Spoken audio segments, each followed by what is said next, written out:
Hi, this is Torah 411, and today we're going to be talking about walking on water.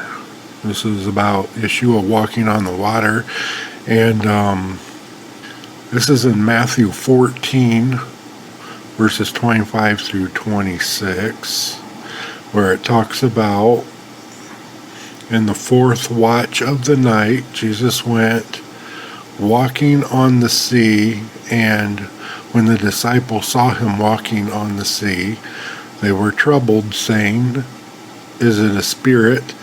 And they cried out for fear.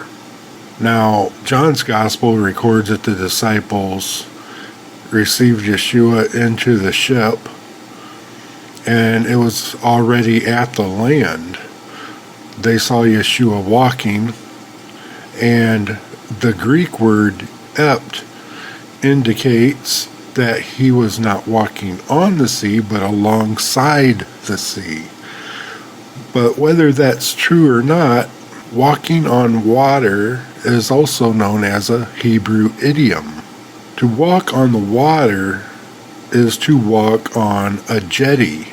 A jetty is a structure built from the shore into the water to direct currents or protect a harbor.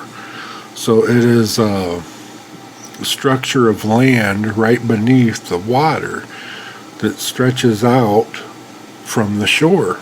The high priest would walk out on the jetty to baptize the new converts, and this was said to be walking on the water.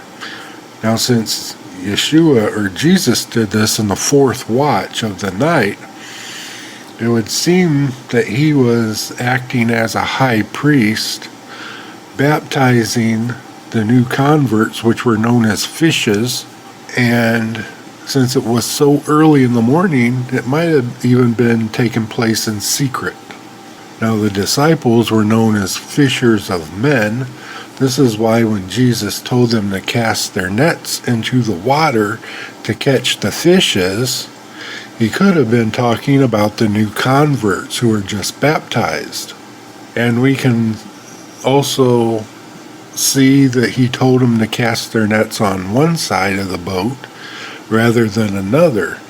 This could be insinuating that they were catching Gentile converts and catching a whole net full of them rather than casting their nets to the other side where they would be catching Jewish converts. So walking on water was usually reserved for the high priests who baptized Gentile new converts. If Yeshua acted in the role of high priest, the disciples would have recognized him as the Son of God, as the story says. This is in Matthew 14:33, where they say, "Truly you are the Son of God." This could also explain why he was baptizing during the fourth watch, which is between 3 a.m. and 6 a.m. to secretly baptize the new converts of the crowd.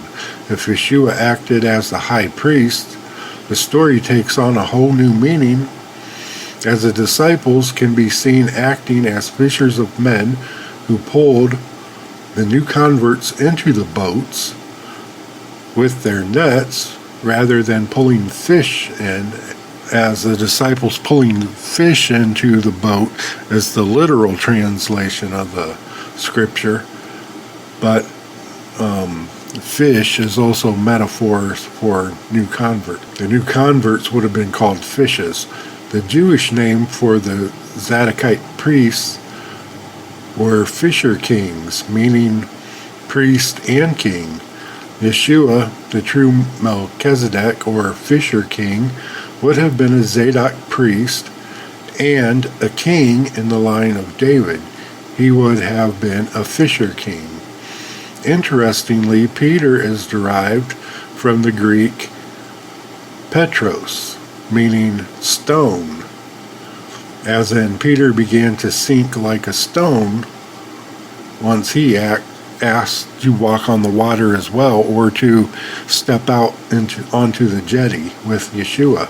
So when one walked along the riverbank or on the landing stage, it was idiomatically known as walking on water. In Luke 5:10, Jesus tells Simon, "Do not be afraid. From now on you will be catching men."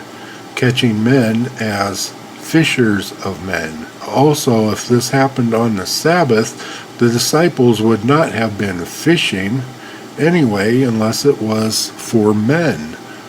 So this is another way to look at the story of Jesus walking on the water and looking at it from the Hebrew idiomatic meaning rather than the English literal meaning. So, till next time, and this is Torah 411. Shalom.